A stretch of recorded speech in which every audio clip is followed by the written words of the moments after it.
Assalamualaikum warahmatullahi wabarakatuh. Halo teman-teman, perkenalkan nama saya Detis Septiani dari kelas 1B jurusan Kesehatan Masyarakat Stikes Harisma Persada.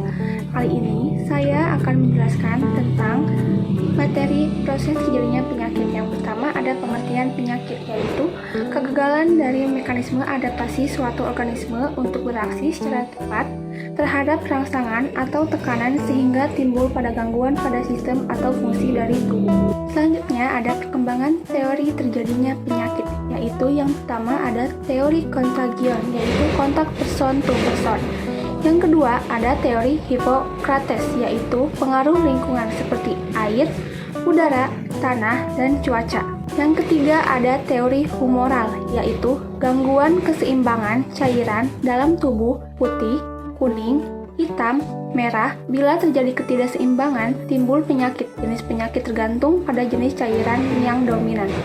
Perkembangan teori terjadinya penyakit yang selanjutnya ada teori miasma, yaitu adanya sisa-sisa makhluk hidup yang mati dan mengalami pembusukan sehingga udara di lingkungan menjadi kotor. Selanjutnya, yang kelima ada teori epidemik, yaitu dihubungkan dengan cuaca dan geografis tempat, adanya zat-zat organik di lingkungan sebagai pembawa penyakit. Yang keenam ada teori jasad renik, yaitu penyebab penyakit adalah jasad renik atau mikroorganisme kuman dianggap sebagai penyebab tunggal. Hal ini berkembang setelah ditemukannya mikroskop. Yang ketujuh ada teori ekologi lingkungan, yaitu manusia berinteraksi dengan berbagai faktor penyebab dalam lingkungan tertentu dan keadaan tertentu akan menimbulkan penyakit tertentu pula. Selanjutnya ada jenis penyakit, yaitu yang pertama ada penyakit tidak menular, yaitu penyakit karena masalah fisiologis atau metabolisme pada jaringan tubuh manusia yang tidak disebabkan oleh kuman. Contohnya seperti keracunan makanan, gangguan mental, atau penyalahgunaan obat seperti narkoba.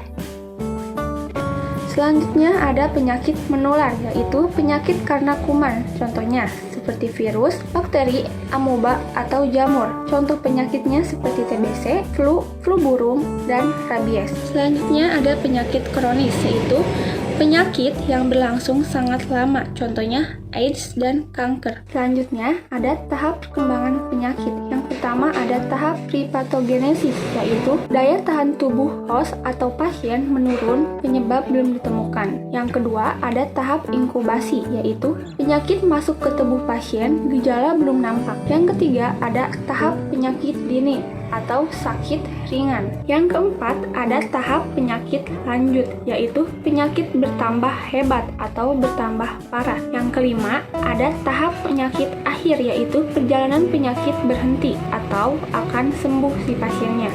Selanjutnya ada keterpaparan penyakit, yaitu suatu keadaan di mana pejamu berada pada pengaruh atau berinteraksi dengan unsur penyebab primer maupun sekunder atau dengan unsur lingkungan yang dapat mendorong proses terjadinya penyakit. Selanjutnya ada kerentanan penyakit, yaitu suatu keadaan di mana pasien atau host mempunyai kondisi yang mudah dipengaruhi atau berinteraksi dengan unsur penyebab sehingga memungkinkan timbulnya penyakit. Yang selanjutnya ada konsep dasar penyakit. Yang pertama ada segitiga epidemiologi, yang kedua ada model roda, yang ketiga ada jaring-jaring sebab akibat. Segitiga epidemiologi, yaitu perubahan pada salah satu faktor atau komponen akan mengubah keseimbangan.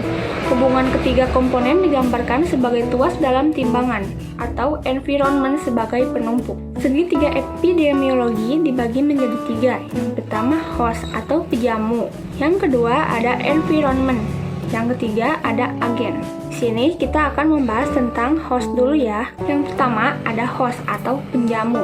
Host semua faktor yang terdapat pada diri manusia yang dapat mempengaruhi timbulnya serta penjalanan penyakit. Host juga terdapat dibagi menjadi dua, yaitu yang pertama ada manusia sebagai makhluk biologis. Contohnya seperti umur, jenis seks, ras, keturunan, bentuk anatomi tubuh, fungsi fisiologis atau faal tubuh, keadaan imunitas, status gizi dan kesehatan secara umum, kemampuan interaksi dengan penyebab secara biologis. Yang kedua, yaitu manusia sebagai makhluk sosial.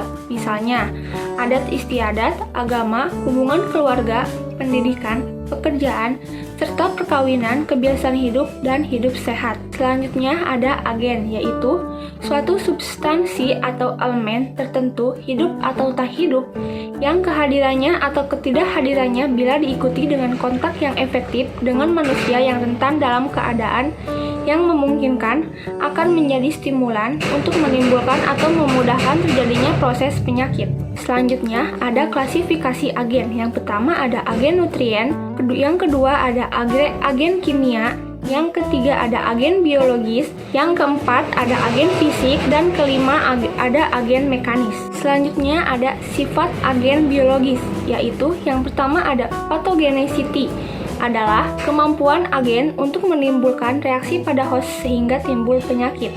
Yang kedua ada virulensi, yaitu ukuran keganasan atau derajat kerusakan yang ditimbulkan oleh agen. Yang ketiga ada antigenicity, yaitu kemampuan agen merangsang timbulnya mekanisme pertahanan tubuh pada host atau si penjamu. Yang keempat ada infectivity, adalah kemampuan agen mengadakan invasi dan menyesuaikan diri, bertempat tinggal, dan berkembang biak dalam diri host atau si penjamu itu. Yang terakhir ada environment, adalah agregat atau faktor penentu dari seluruh kondisi dan pengaruh luar yang mempengaruhi kehidupan dan perkembangan suatu organisme. Selanjutnya, ada klasifikasi lingkungan. Yang pertama ada lingkungan fisik, lingkungan biologi, dan lingkungan sosial ekonomi. Nah, mungkin itu materinya tentang pengertian penyakit atau proses terjadinya penyakit. Sekian dari saya, kurang lebihnya mohon maaf. Assalamualaikum warahmatullahi wabarakatuh. Dadah.